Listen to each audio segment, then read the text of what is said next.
Hi, it's Gadget UK here again, back with something exciting, an Atari Jaguar. The only time I ever saw one of these, my friend Grant, his brother Heath, was it Paul? I think it was Paul actually. He had an Atari Jaguar. He swapped ultimately for a Saturn. Aliens vs Predator was the game he had. But nevertheless, that's the only time I ever saw one, and that was the only game I ever saw played on one, but I was really blown away with how impressive it was back in the day. Anyway, without further ado, let's take it to bits. So I've already removed the 4 screws from underneath. And then once you get the lid off, you will see, in true Atari fashion, you've got a large piece of shielding here. Now I've already bent the clips here. Can you see? I'll just get you a bit closer. I've straightened them up. Normally they'll be bent at an angle. So, you know, I've been in this previously. I went in this previously on a live stream, but it went really fuzzy, the live stream there, so yeah, it's not even worth watching that particular part of that live stream. Yeah, so once you've bent all those clips, and there are a lot of them that go all the way around the outside of it, the shielding will just come off there. So on first inspection, it's quite a nice tidy board layout. There's very little on here. You've got the 2 main chips here. One is called Tom and one is Jerry. You've got what I think is 2 megabytes of RAM here. Now I did have a look at tried to find a data sheet for these Oki parts here. It's an M514170SL-70, so 70 nanoseconds. I couldn't find a data sheet. There probably is something somewhere. They may have had different manufacturer parts on here. You might be able to find a data sheet for those chips if you can't find the ones for these. I am guessing that these are 16-bit and they're half a meg each, so you've got 2 megabytes. It looks very similar actually to the types of chips used on an Archimedes A3010. You've got your main BIOS up here, and that's what I want to remove in a minute. I will sort of explain that. I don't want to spoil the next video, but I need to remove that in order to put a customised BIOS on there where I can switch between the original BIOS and what's called a BGL, which stands for, I think, Behind Jaguar Lines. We've got a standard 68000 16 MHz processor here. My understanding is that that is primarily for use with a controller interface, but also it's kind of like a slave CPU. You can actually run, your majority of your code on here, and just use Tom and Jerry for the graphics and sound side of things, which is what some developers did. They took their 16-bit versions, of certain games for the ST and the Amiga, and ported them to this machine, and actually used the this slave CPU here, or this supporting CPU rather than the main one. So you've got Tom here and Jerry. Tom is the main graphics chip here, but it's also the main processor as well, I think. And then Jerry is the DSP, providing sound output. Digital signal processor. So this does the audio stuff as well. Wavetable synthesis and AM synthesis. And your timers and UART are built into that. Incidentally, I think there's a bug in the UART, or maybe more than one bug, in typical Atari fashion, because the same thing was true of the Atari Lynx. The Comlink side on that is a little bit buggy, from what I understand. So these basically have a 32-bit RISC type of CPU in there. I think this has got 4K of internal cache, or internal RAM, I should say, and that one's 8K. But Tom, being the GPU, has got sort of functionality you'd expect from the Amiga sort of side of things, really, things like a Blitzer.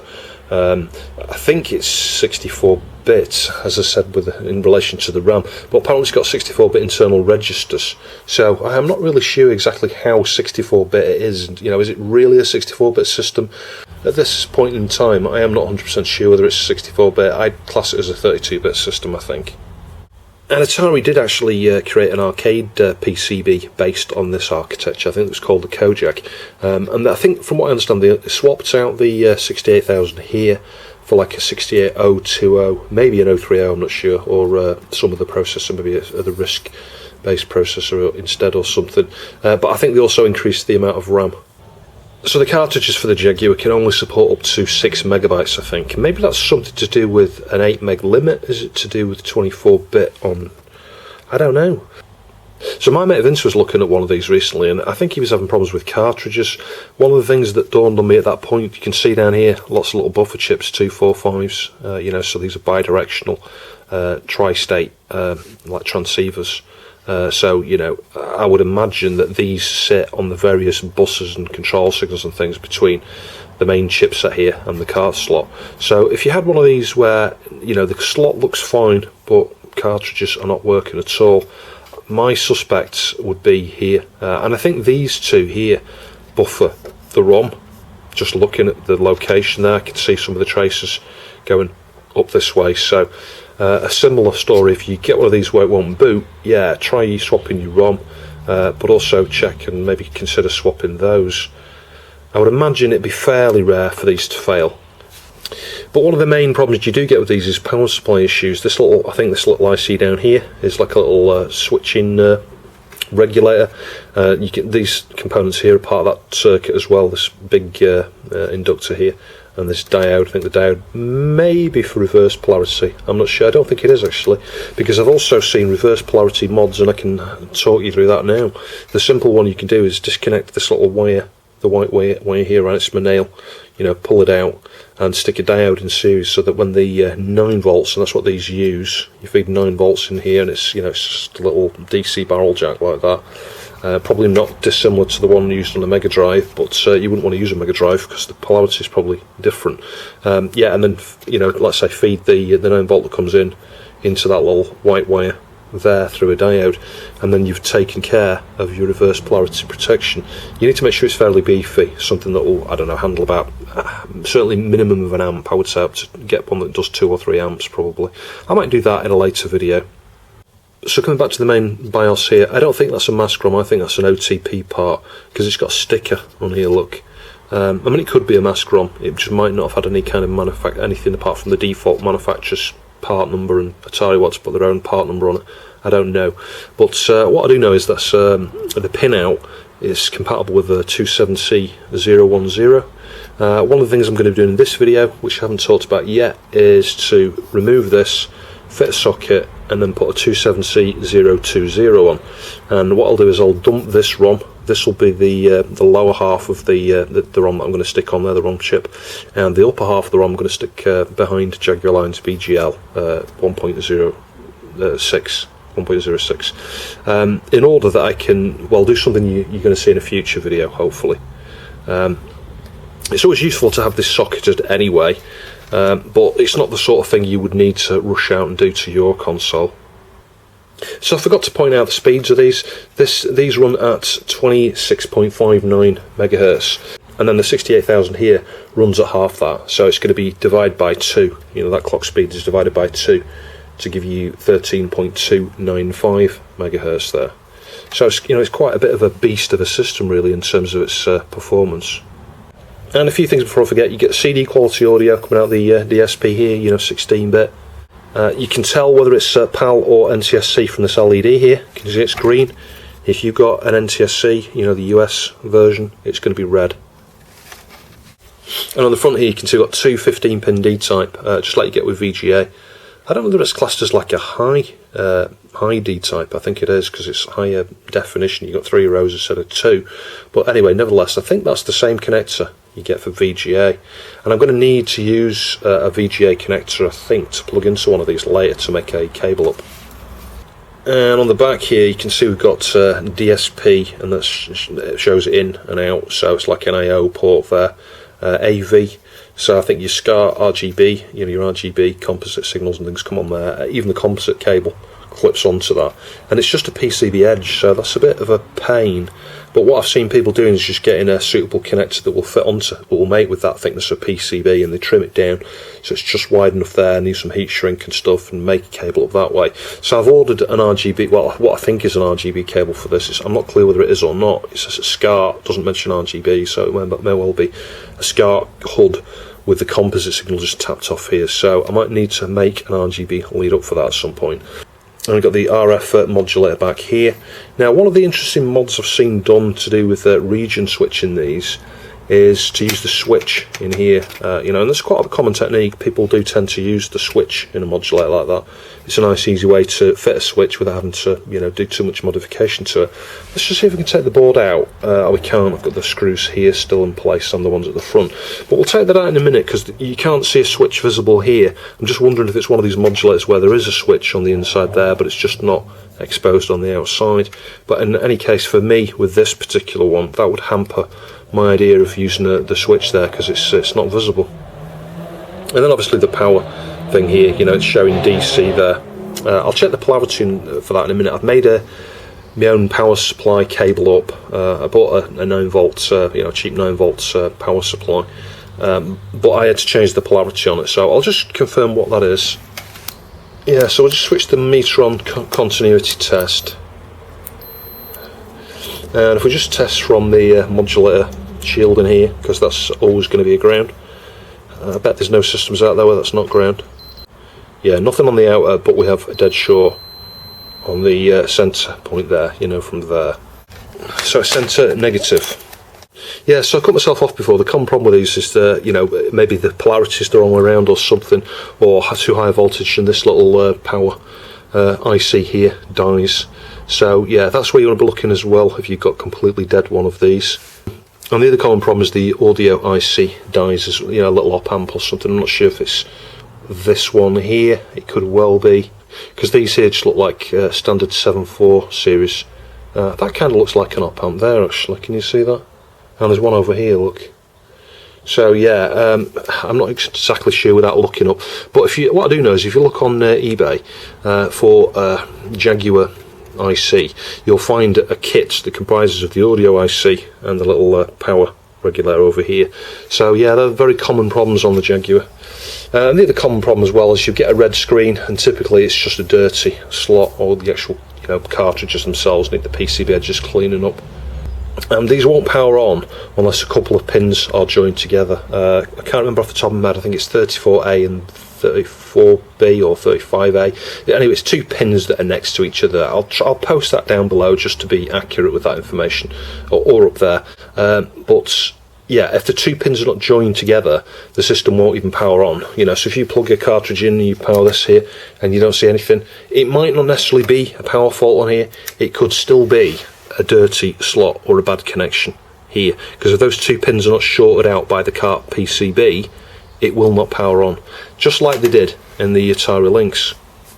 The other thing that's the same about this system versus the Atari Lynx as well is the security. So you can't, you know, homebrew developers can just push their own games out to this. It's a similar thing where I think they use like RSA level encryption or something superior, you know, in conjunction with the main BIOS here, so that it can only kind of run Atari authenticated code, you know, code that was, you know, signed and hashed and stuff by Atari.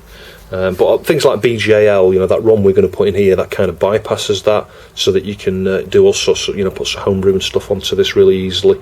And I think, you know, the security has been bypassed on this years in the past. You know, people have worked out how to get around the encryption that's used and stuff, but it's quite complicated. So in terms of actually, you know, if you were to just get a blank cartridge, in fact I've got one here.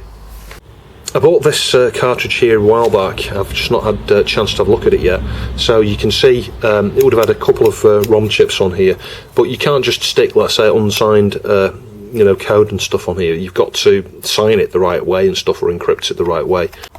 Just like on the Atari Lynx, although I'm sure it's perhaps a bit more sophisticated than the Lynx was.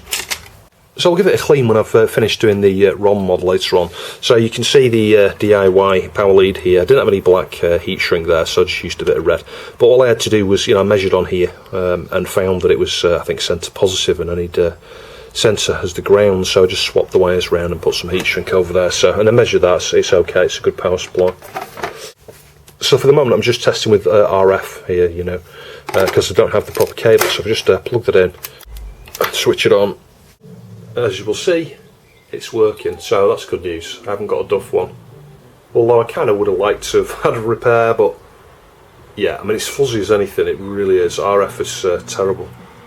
I've got to thank my mate Vince for suggesting where to get Cybermore from. Actually, I think I got it from CEX, and it was really cheap. It was only about £3 or £4, I can't quite remember now, with a little bit of postage.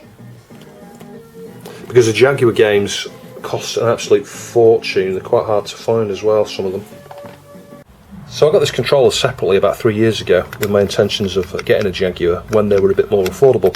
Back then I saw them on eBay selling for, I don't know, 30, 40, maybe £50, whereas now, you know, this one set me back £100, and I'll be honest, if you can find one cheaper than £100, you're lucky, really. They've really got up in value. With a controller and a power supply and a cable and a game, you'll pay £200 upwards typically. So yeah, this controller's really nice. It's got a nice weight to it. It's got this little telephone keypad thing here, you know, so you've got lots of additional buttons there for games, and you can get little overlays. Can you see here? There's little recesses in the sides. You get like a clear plastic, well, not really clear, you know, plastic overlay that will clip in on either side and tell you what each button does. So that's really cool. I don't have any of those. And then you've got three buttons here. The D-pad, yeah, it could be a bit better. Although, until I actually get to use it properly, you know, in anger, I won't really know how good that is. So I'll have a play around with this later when I get some games working on it, and let you know what I think. And then I've still got a pause and an option button, kind of like your selected start button you get on other systems. But it is nice having these buttons down here to be able to quickly do specific functions within the game. And again, you can see the connector there. It is, you know, like I say, VGA type, isn't it? You know, there's lots of pins there. 15-pin HD type. So in terms of points of failure, I would suggest that when you're putting these in, you need to be very careful, because obviously you've got a lot of pins there. It would be easy to mangle that and break one off. So the reason I need to do a BIOS mod to this is this. This was originally shelled, came in a shell like this. I had to very carefully prise this apart. It'll go back together okay with a little bit of glue, I think. But this is what they call a Skunkboard. So this allows you to, you know, you can program it up using the micro, or mini, it's mini actually, yeah, not micro, mini USB type B, is it, port here. Connect that to your PC, run some software on the PC, and you can flash the little flash ROM on here. It says 8 meg there, so I think you can have like, I don't know, 4 meg and a 2 meg game, or a 2 meg and a 2 meg or something like that. There is some sort of limitation, because some of the storage on here is used for the loader, that, you know, when you plug this in, you get a green screen. I think depending on which button you press, depends on which ROM it loads. So you know, have 2 games on here, or 1 of the larger games. So I think most of the Jag games are sort of around the 2 meg or 4 meg capacity. Yeah, so anyway, long story short, this was left on a shelf for a while, not being used, you know, and it was donated to me, and I tried it, and I just get a red screen. Cleaned it all up, red screen. Cleaned the slot, red screen. Clean, test, red screen every single time. Put that in the game in, Cybermorph, whatever it's called, and it works. So I think what's happened to this, and I spoke to Tercy on Atari Age and a few other people, and Tercy pointed out that they have had an issue where when some of these just sit around unused for a period of time, it gets corrupted, the ROM gets corrupted, and because you've not got that bootloader, you can't then program it up, because the way this works is, you know, you need the bootloader on here, the initial, you know, the thing that runs on the Jag to start with, it gives you the green screen. And when you plug this in and power the Jag on, it sits there with the green screen. If you've got a USB connection here and you run some software on the PC, the two communicate, you know.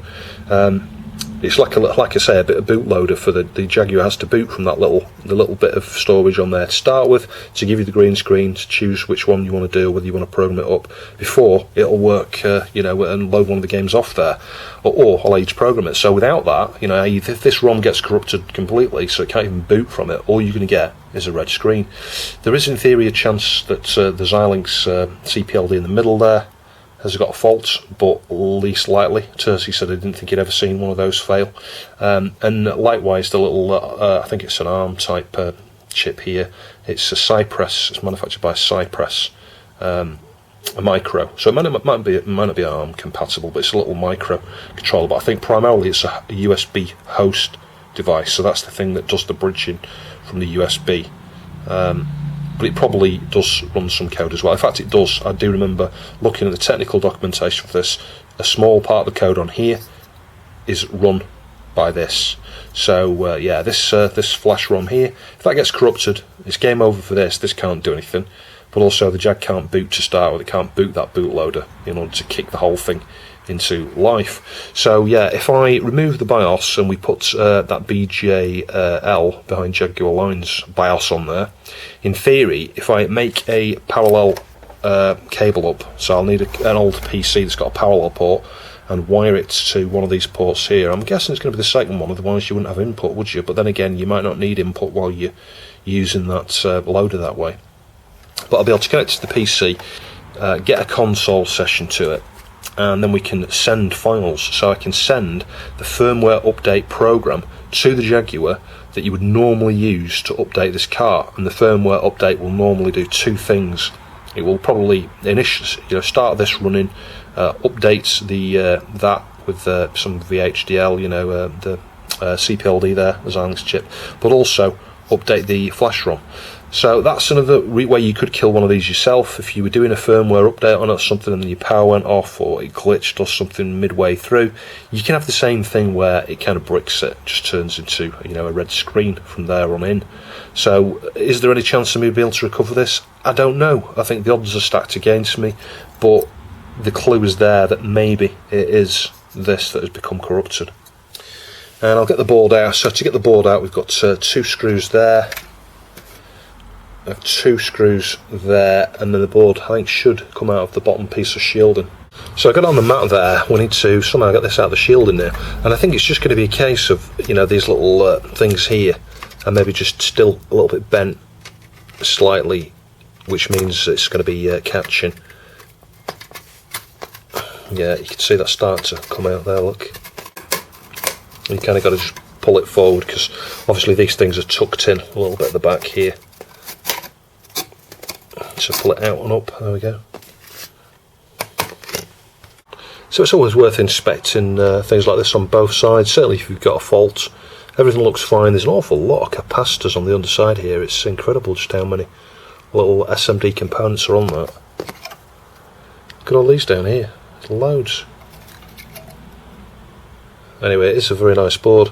So the next thing we need to do is desolder this. I'm just going to use the desolder pump and my Heiko here. I'll set it to about 400 degrees and just see how we get on. I could use the Honesty, ZD915 Duratool equivalent desolder station. That would be make things a bit easier, but I can't do that just at the moment. I think it's 128k this, so if you'd need to replace this, you would need something like a 27010. But if you're going to double up the ROM, as I'm going to do, and put a switch, I'll put the switch internally. I'll maybe stick a jumper or something on it, just so that if I need to get into BJL, I can just literally switch a jumper over. You can see the solder's coming away really easily there. May need to go over these a couple of times on the odd pin if you get a pin that's problematic, not freeing up. Anyway, I'll just repeat that process until I've removed all the solder on each of the pins there. So as you can see, I've removed most of the solder there. Now it's a case of doing a little bit of this, just to see if they've snapped off properly. Are they actually free? What I might need to do is use hot air to free it up, I'm not sure yet. Or I could just use the desolder station on the odd pin that I think is not free. I might do that. The reason I can't use my desolder station is it makes a lot of noise and my wife's working in the other room just at the moment, so yeah, I can't really make noise, but I might be able to do later on. So I'm going to free the chip up with a bit of hot air here actually. There's just, let me see if I can zoom you in a little bit. Yeah, you might just be able to see there's just the odd little bit of solder on the sides of those, so whilst from the underside they look totally freed up, it's I'm risking some damage. So I really should use the desolder station to remove this, but I just want to minimise the risk here. So I've capped and taped off everything around here, including the PCB, because there's a bit of print on that board there. Someone's written something in pen, and it's like quality control stuff. I'd like to just try and keep that in one piece. So it's not going to need much heat here, because most of the solder is gone, like 99% of it. Obviously we really need to heat both sides before we try and pull it.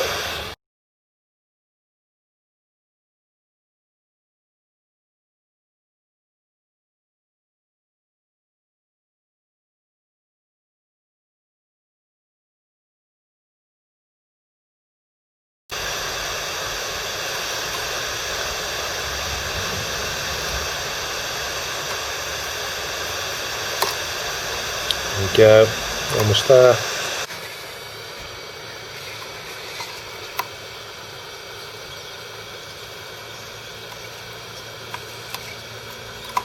There we go. So that's not too bad. It took about a minute and a half to get that off. But as you can see, we've got no damage there, just the odd bit of solder to remove. You know, there's a lot of solder there and a lot of solder there, but no damage. So I can pull off all this captain tape now. I always reuse this stuff when I've only used it once like that. Yeah, you can see what I mean here. Look, just there's a bit of print there from quality control and stuff, and I didn't want to damage the serial thing there. Perhaps lost a little bit of print off that, but not much. So I'll put a bit more solder on it. It will just unblock a lot easier when there's not a pin in there.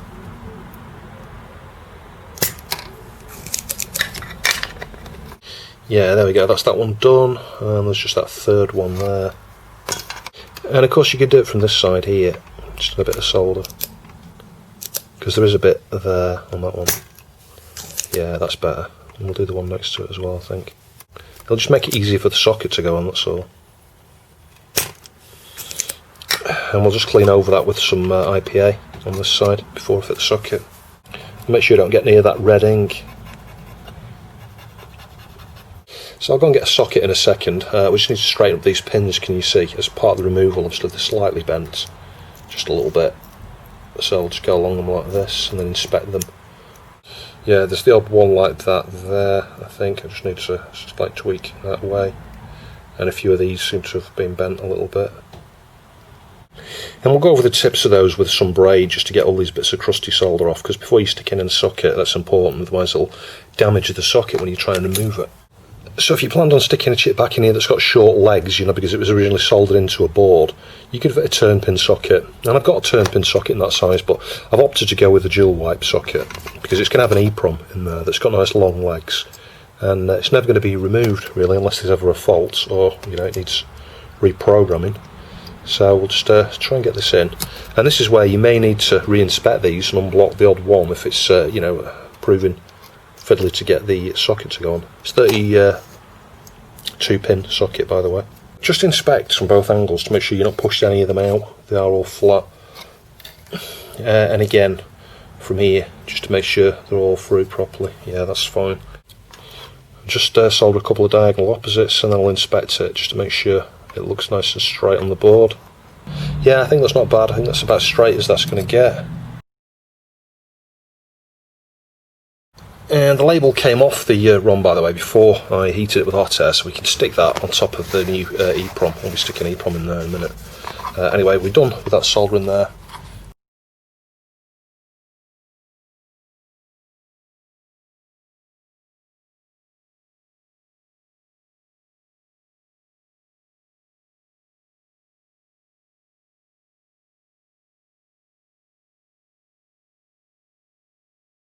So that's not too bad at all. You do get the odd little bit of flux that doesn't come off, and if I use magnification now and just touch these little bits here, they will come off and then I can wipe it again and it should look spotless. So a little bit of flux onto some desolder braid. We'll just make light work of this.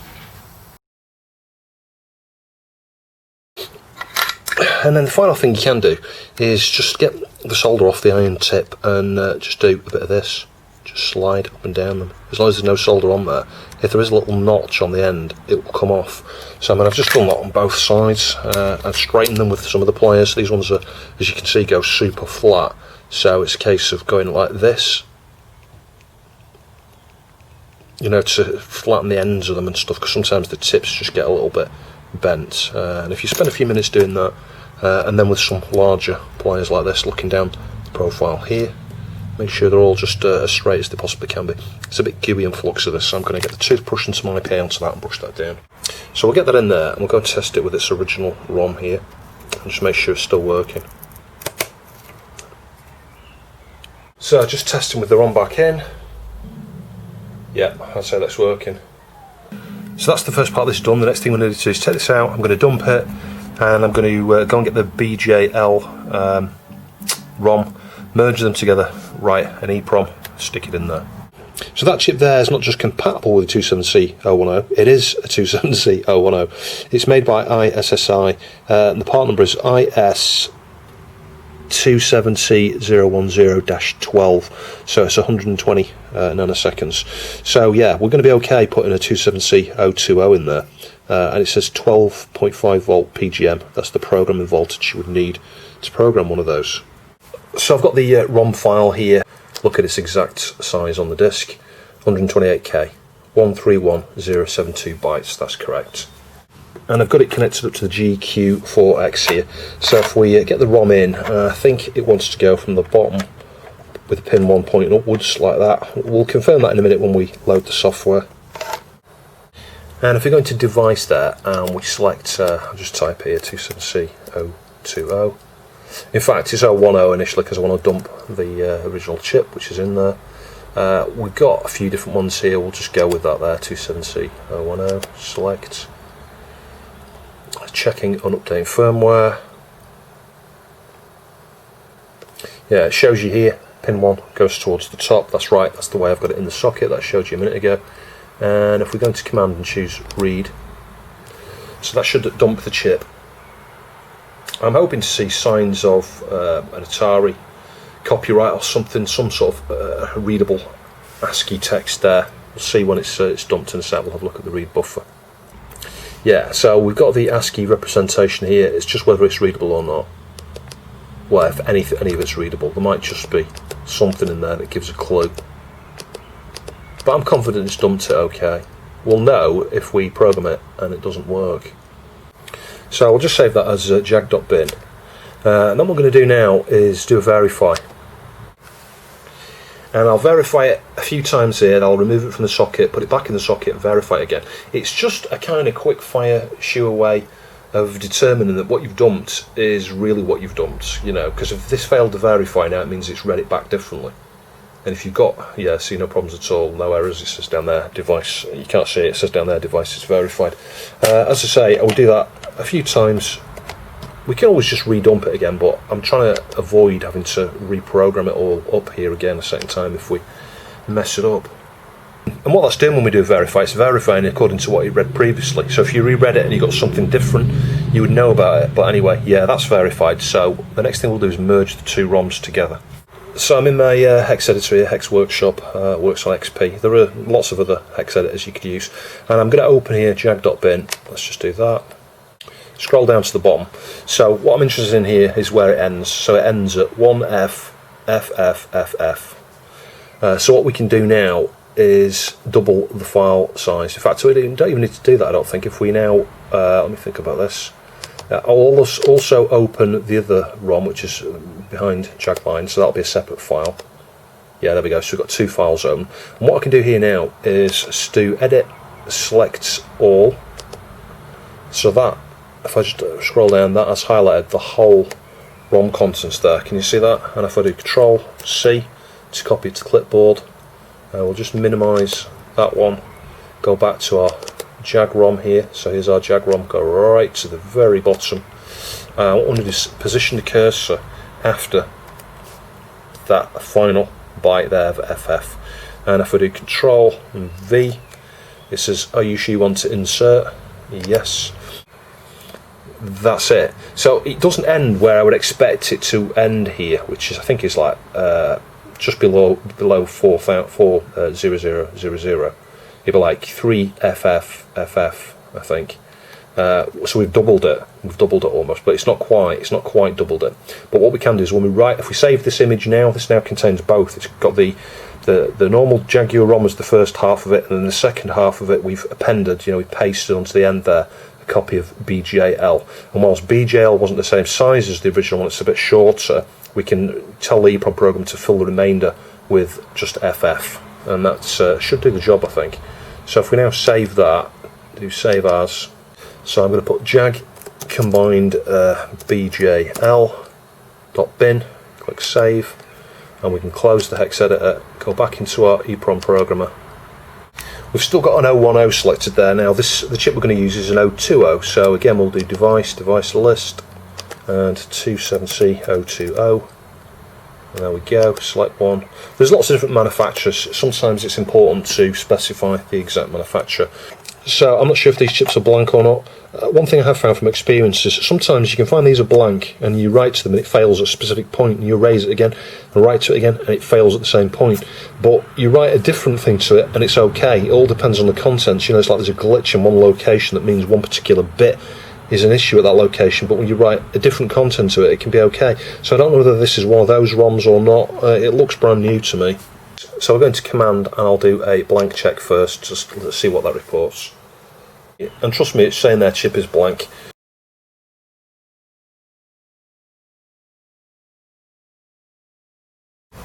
And fingers crossed that won't error. It may do. If it does, we'll have to blank it and try again, or try another chip. So I cleaned the legs up a little bit there. You can see the kind of solder code, so it looks a bit really dull. But I cleaned both sides there. And can you see it's slightly gull-winged, because it's almost new. So what I'll do is put this on a flat surface. I'm not on this laptop, it's just a workhorse for doing EEPROM stuff generally. Just do that to bend them into 90-degree profile, or nearer to. You can see that's a bit straighter. Oh, we've got a pin there, bent slightly. Anyway, that should fit straight into the socket now. So it's just precariously balanced on a few things here. I haven't got the shielding in place or anything.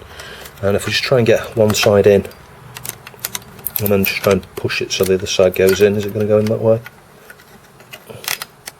Yeah, like that. Connect it back up. So I think this might have turned into a repair after all. Can you see what I can see here? We've got a dark spot. And I was looking at the points here, and if you get them in the right light, you can see the little gold things here, and then somewhere along here, there's a gap. Can you see that? I think the pin's been pushed back at some point. So this wasn't 100% working as described in the eBay advert. It's got a pin pushed back. I'm not sure how I'm going to get that out. That's going to be an absolute nightmare. I'm going to have a go with a pin and some magnification. I can just sort of see it there. It's kind of like recessed at the back. Well, if I'm honest, I cannot see any way of getting that out. As I push this down here and I go right to the very back to try and hook, it's like I think it's been squashed down and in. So it's not just in, it's squashed down. And can you see, you know, the plastic there? I haven't made that little mark on the top there. It was already a bit wider. That was a clue that someone's tried to unpick that in the past. So the only thing I can think, other than removing the whole thing, and I'm not sure what that's going to achieve, is maybe to cut very, very carefully just this edge here to see if I can expose some of the inside of the back of it. But I need to be very careful not to, you know, damage it too much. I see no other alternative, really. Well, there was a bit of the pin already missing, you know, that's why it keeps sinking back into this side. I can fill that little gap there with a little bit of putty or something and just paint it black afterwards, so you never know there was been any damage there. But the wider problem is the pin is gone. There's hardly anything, and I think it's all been squashed down into the socket. So I'm going to have to take this off. This is going to be an absolute nightmare to desolder, but I have no choice. So I got the connector off, no damage, but well, a little bit of collateral damage. Can you see let me show you, 2 pins have come out here. They're not damaged, they're not broken. I've just got to get them back in. I've got to feed them back in. So those are the ones that have come out of there. No damage to the board. And I've just removed the one that was an issue. And can you see? It's got squashed. That's the issue. It's got completely folded up inside. So I need to, if I can, somehow try and straighten out like these, and then get all 3 back in there and solder it back on. So with a tiny bend, that just broke. It was bound to do. It was so creased over, and I was very, very careful, particularly as you bend it a little bit snap. It just went. So I've put the pins in that came out. I'm not sure you can be able to see that. It's looking pristine now. Apart from this, we can deal with that in a minute. I'll fill that with a little bit of plastic filler, just a tiny little bit. And then just paint over with a bit of black acrylic. You'll never know that I've done it. So what I decided to do was remove one of the ground connections down here, one of the corner pins. If I show you a cart, you'll see I've got 2 grounds there, and there are other grounds as well. I think there's like a ground or 2 on this side of the board. So it's not that essential, and this is an official cart. I'm guessing that they probably because there weren't very many, about 50 carts, they're all going to be that way. I'll just compare it to the Skunk board in a minute, and I don't know whether that's what's wrong with the Skunk. I suspect it's the Skunk that may have killed this actually, but then again, we saw that there was a widened hole here, so someone had done this previously. Whether or not the Skunk finished it off, I don't know. Incidentally, with that pin like that, I measured there was no connectivity to the PCB. When you had a PCB in here, it wasn't joining from the underneath of the main PCB, so it definitely needed to come off and definitely needed to be dealt with. Anyway, I'll just compare to the Skunk, and if that's okay, I'll just inspect this. What you need to do when you've pulled this out, or pulled it off, is just make sure, inspect real closely these are all level, and any that stick out a little bit, just touch them a little bit until they go back down like that. And then just inspect from this side to make sure you can see the gold bit in the cavity and the pins are looking normal and aligned and protruding the right distance all the way down the slot there. But I think that's okay, and then we'll get it back on. So whilst we're here, we'll take opportunity just to gently clean this side of the PCB. As I say, no damage at all, so yeah, I did alright with that one. They're very close together. It can cause you some interesting issues trying to desolder. I don't think I could have used the desolder station because they're so close together, but what I did do is just use the desolder pump and add solder first of all, fresh solder and flux, and then what I found is because they're so close together you end up removing the solder from 2 pins at once, so it probably only took about, I don't know, 20 minutes to get that off there. So I kid you not, it took me literally 30 minutes to try and align the pins very, very carefully before it would actually slide into place there. And obviously make sure the holes are properly unlocked. I haven't soldered it on, I'm going to do that next. I've just inspected to make sure the pins are all through on this side, and they are. Obviously we're missing one ground pin somewhere over here, I think. And then after you've soldered a couple of pins, maybe do 2 on each side here. Just inspect it to make sure it's totally straight, but then inspect the pins, you know, just to make sure that before you commit to the soldering that you're all right. But I think that's as good as it's going to get. I'm going to go for it. We're lacking the ground. I don't think it's going to make a difference.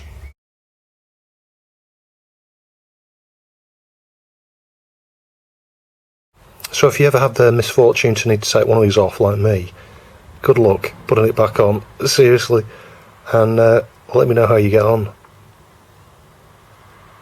I would say that is the most painful thing I've had to do in quite a while. It was hard to get off, it was hard to get the pins back in, super hard to get the pins back in, and pretty hard to get back on. Soldering's easy. Anyway, let's go and give that a try. So I haven't cleaned the flux off or anything yet. I'm just going to rest it on here, just carefully get a cyber morph in. There we go, switch it on. Well, that's a good sign. I haven't killed it, and it does seem to be booting the game there. Let's just wait for the title screen to come on, and then I'm going to try that Skunk board again. The problem is with that Skunk board, it's not beveled, the edge of it. That is the issue. So as you can see, that's working, so I switch it off. Let me try the Skunk board now. Now that Skunk board, I'm probably going to take it to a file afterwards and bevel it, because I don't know if you can see this. The edge here is totally square. It's got a square edge. It should be beveled like that there, and beveled like that there. Anyway, let me just carefully try and plug that in. And with the Skunk board, oh my god, it's working. So actually I didn't need to do the BGL mod, but I'm not worried. It's not an issue. It's nice to have it BGL modded. But that seems to be working. Let me plug a controller in. I'd be interested to see if any games are flashed on this actually. So I'm not sure what you do. Is it press left or right, or is it A or B? I'm not sure. Let's try A. B. Oh, I pressed something there. Look, the game's come up. So I think my Skunk board is working. It's really weird. This has turned into the repair I didn't think it was going to be. I thought it was going to be a repair of the Skunk board there, but actually it's turned out to be a repair of the cart slot. That is just not what I expected at all. Sweet. It's not very loud, that. Let me just turn it up a little bit. Sweet. I really need my RGB cable, don't I? Yeah, it's a different game this time. Ubisoft, is that Rayman? That was a good guess, wasn't it? Why has it got no head?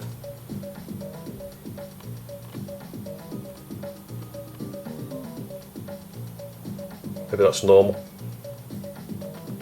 Yeah, I just pressed the button there. Yeah, it is. Fantastic. I'm so pleased. I feel frustrated that I'm missing a ground pin. To be honest, it doesn't feel right somehow. Anyway, we've achieved the end goal of a working Jaguar and a working Skunk board. So the final thing I need to do now is clean up the PCB here, and then just inspect it to make sure all the solder points do look okay. But I mean, we've tested it. You can see the missing pin there. In retrospect, and I kind of had the instinct at the time when I was putting this back on, I was thinking, shall I leave it overnight before I fit it? And I should have done, because after I'd fitted it, half an hour later I went looking at the pinouts again for the slot here, and I think there were a number of pins not used, like 3 or 4 pins with an X that indicate perhaps they're just not used. So that would have been a better choice for a donor pin there. But that said, there are like, I don't know, 3 or 4 grounds, so it's no big loss.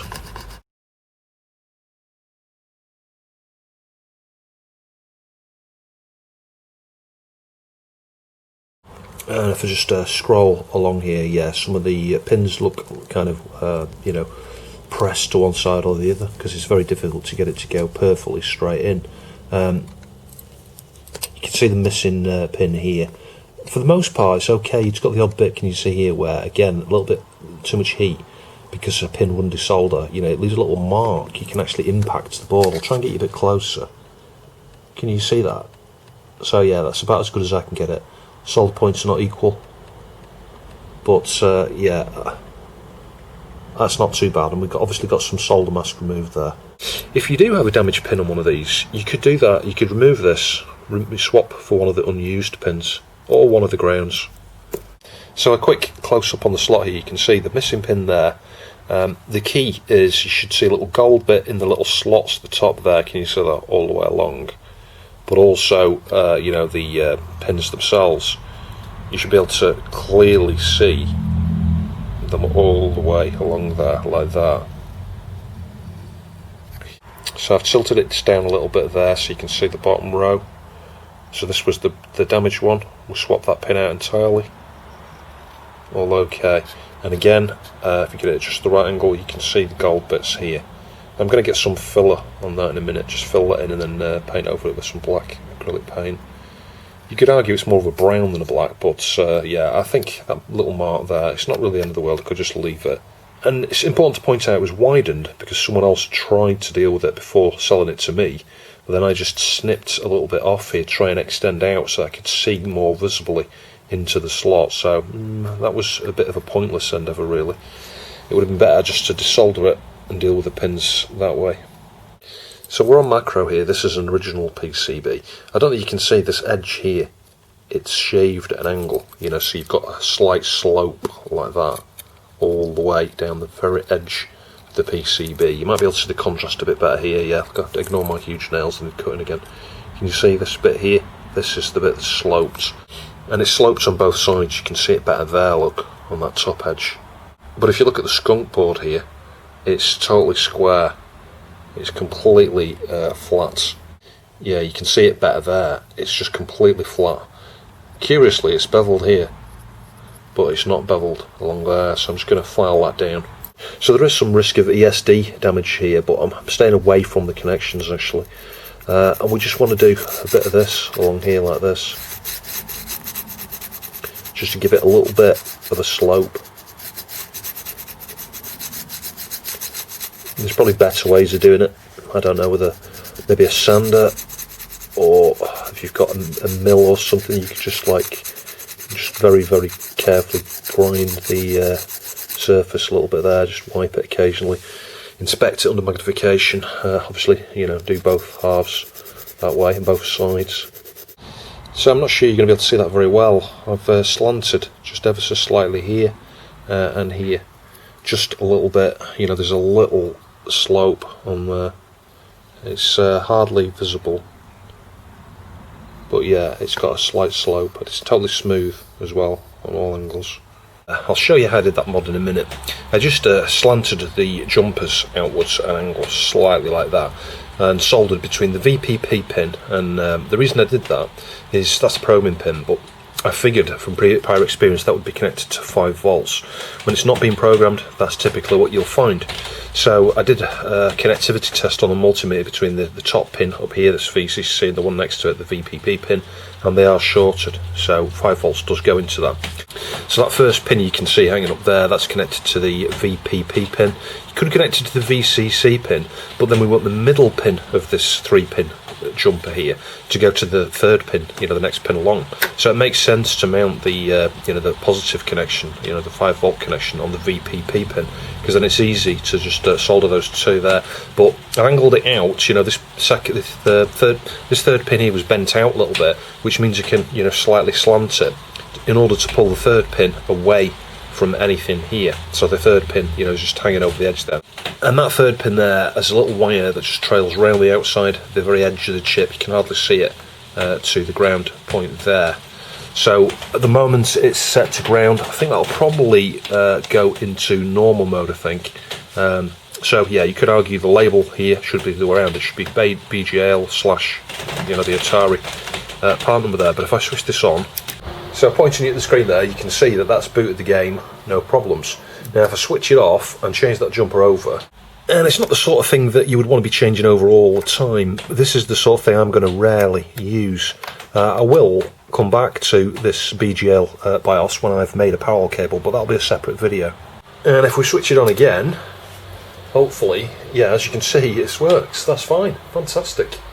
So we've got lots of things displayed there. You can see the CPU registers and things within the system here, and the GPU registers. That's very cool.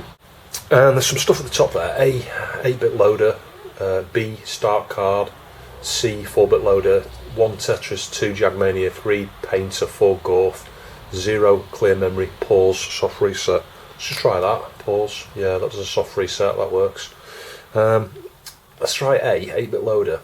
Yeah, this is where the parallel cable would be needed.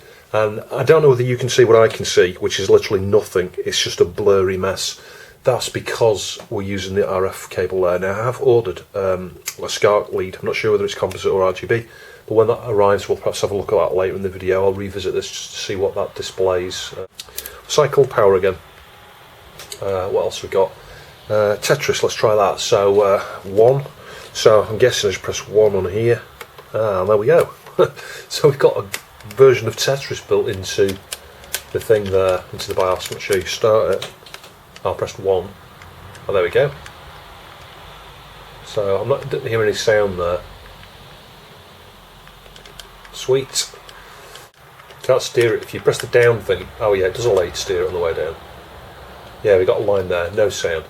Anyway, let's cycle the power again. I wonder if the pause button does that. No, it doesn't. You've got to switch it off and on at that point. So pressing 4 there took us into Gorf. Oh, hang on, that's gone into the uploader. It seems like some of the main menu buttons are still enabled when you go into that game, so you've got to be careful what you press. I'll try that again. 4 to go into Gorf. And then B. Yeah, B is fire. But if I press C, it will start uploading. What's that doing now? Oh, it's going to laser attack.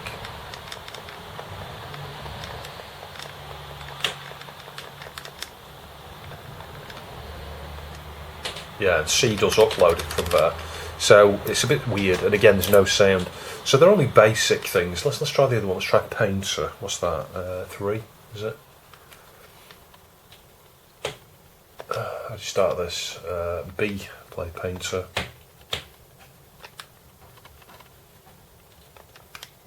So again, here no sound. It's amazing though that these have been able to fit onto the 128k BIOS ROM there. Oh, I'm never going to get rid of them now, look. It's that close.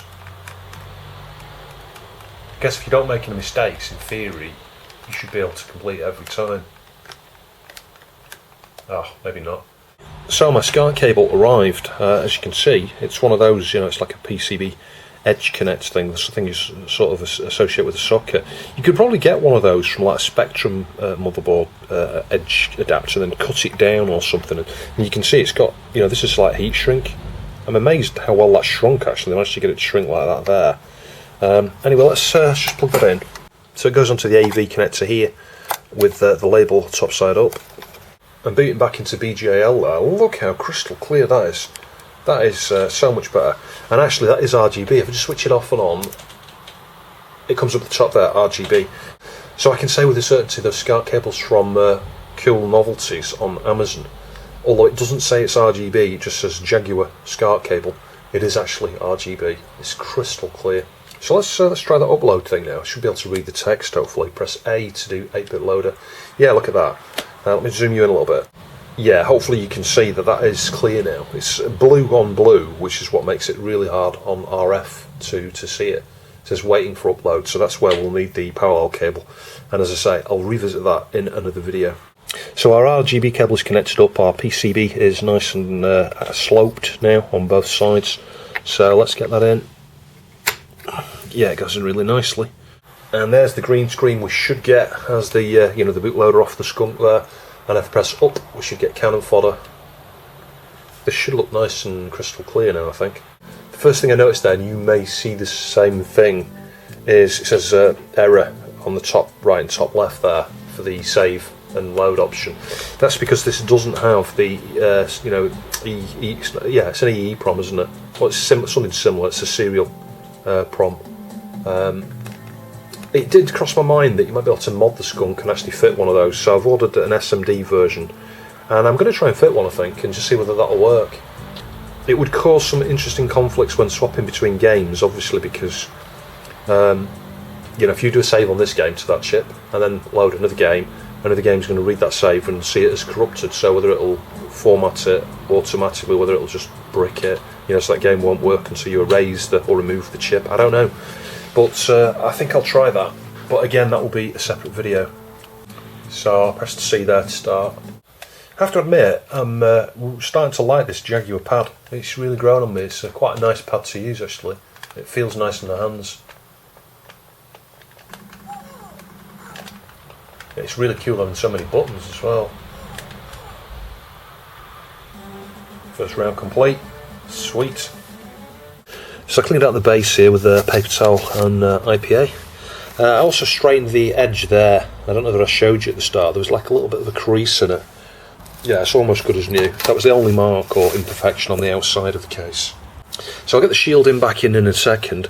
The other thing I may do in a future video here is do a 60Hz mod to this. Probably make it so you can hold down the reset button for a few seconds and then it toggles over. Change the LED so it shows red or green according to the region. That's dead easy to do.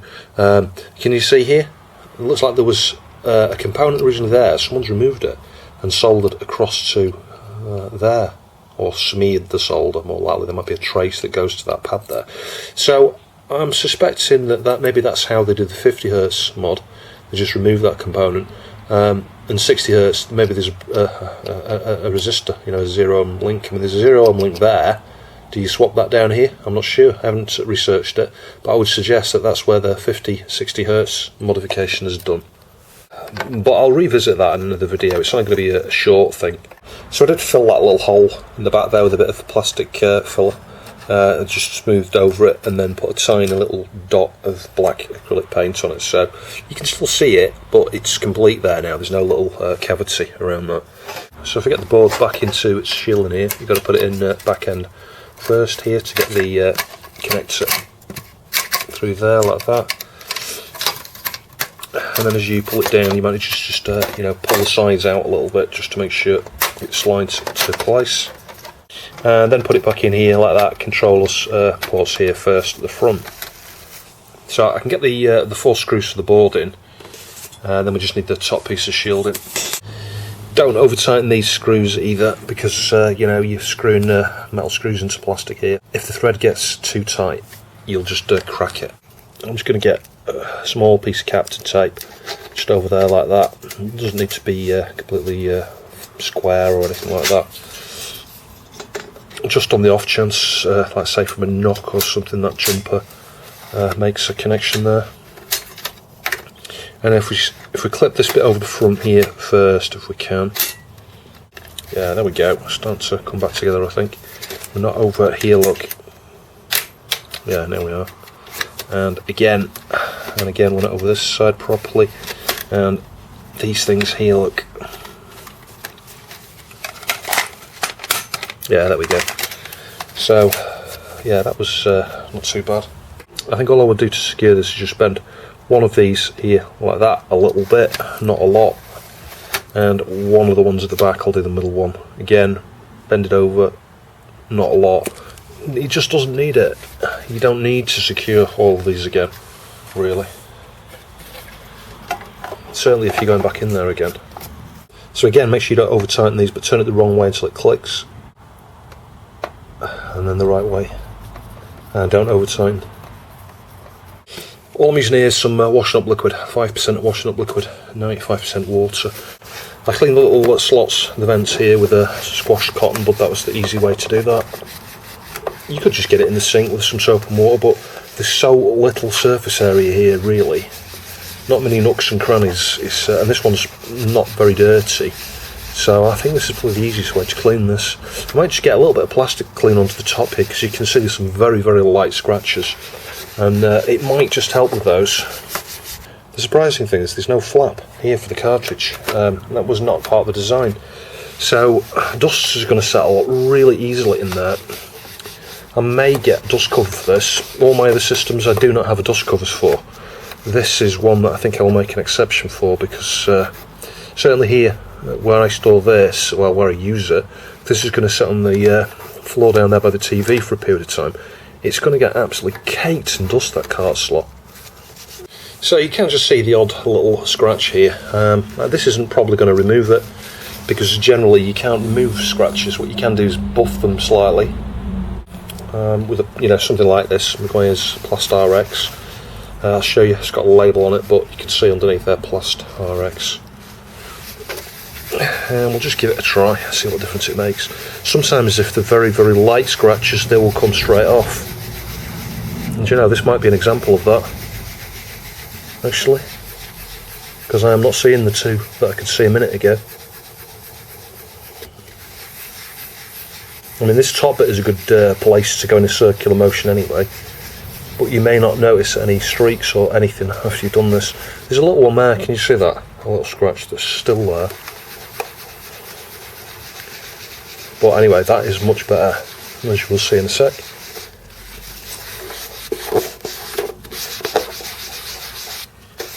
Yeah, the one over here is it's still there a little bit, but it's hardly visible. That's the thing, it's hardly visible now.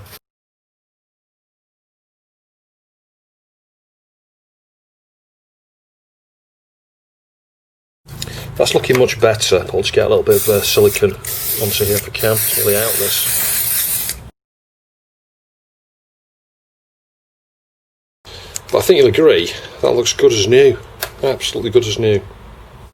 So yeah, really pleased with it. It's a lovely console. There are not a massive amount of games. There's about, I don't know, 50 odd titles, 52 or 53 titles I think, official ones. But there's been a lot of homebrew produced for these, you know, like ports from Atari ST games, for example. And it isn't just a straight port. People have added like arcade music to some of the arcade games, or samples from some of the other systems, either arcade or Amiga, etc. So there are some really nice ports and stuff you can play on this. I'll show some of those later when we have a look at the Skunk Cart a bit more, perhaps in a separate video. I'll do a review of that on its own. So I'd like to give a special thanks to Stephen from RetroUnlim. You know, he's the guy that runs the RetroUnlim community that I'm part of, for providing this as a donation. He gave me this because I looked at that Nintendo Switch there for his son. At some point I'll get a Jaguar game drive that's kind of like the EverDrive equivalent for the Jaguar. So with this, you know, it's as you'll see in another video, it's a bit slow in terms of programming up and stuff, and you can only have 2 games on here. But with something like the Jaguar game drive, you can just load all your games very, very quickly from SD card. And I think ultimately the Jaguar game drive emulates the CD system as well, or not really emulates, because I think it's done in FPGA or something on there, but it replicates the functionality of the original Jaguar CD, which is one of the add-ons you can get for for the Jaguar. But for the moment, this is fantastic. This just allows me to play lots of games. And if I get one of those Jaguar game drives, I'll perhaps pass this on to my mate Vince, because I know he's got a Jaguar, and he helped obviously work on that Nintendo Switch as well. This game really kind of showcases how amazing the graphics are on this, you know, colour-wise and stuff. The colour depth, it's amazing. It looks so beautiful. So this is from a bit further into the game, I think. But look at it, it's absolutely gorgeous. It's so vivid. Colours are really nice.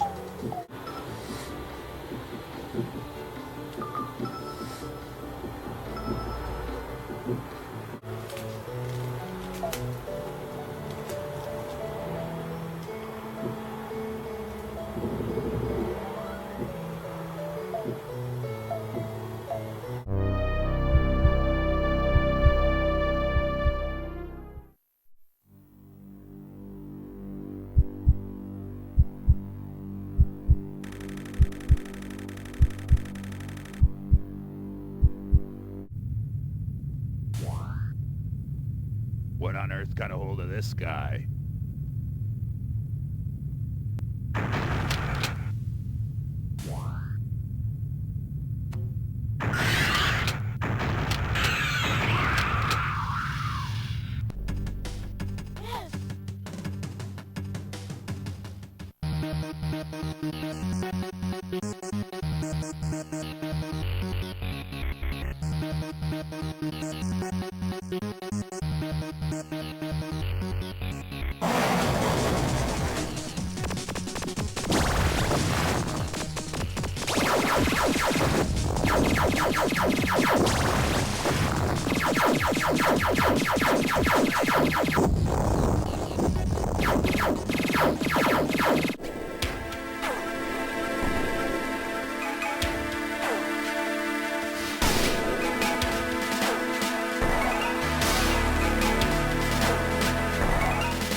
So I've been using this for a few weeks now and I'm really enjoying it. There are some hidden gems on this system, and some of the homebrew ports that you can run on the Skunk Cart, and we'll have a look at that when we look back at the Skunk Cart and the BGL stuff in another video.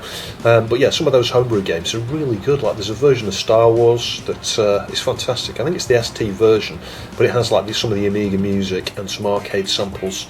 So you can play, you know, arcade Star Wars on here as well. And the controller, I love it. This controller gets so much flack. It's a bit dusty there because I've not used it in a day or two. But yeah, this controller gets so much flack, but actually it's a really good controller. It feels really nice in the hands. You know, the grips under here, it just, I don't know, it just feels great. Anyway, I do hope you found the video interesting. Thanks for watching. I'll catch you in the next video.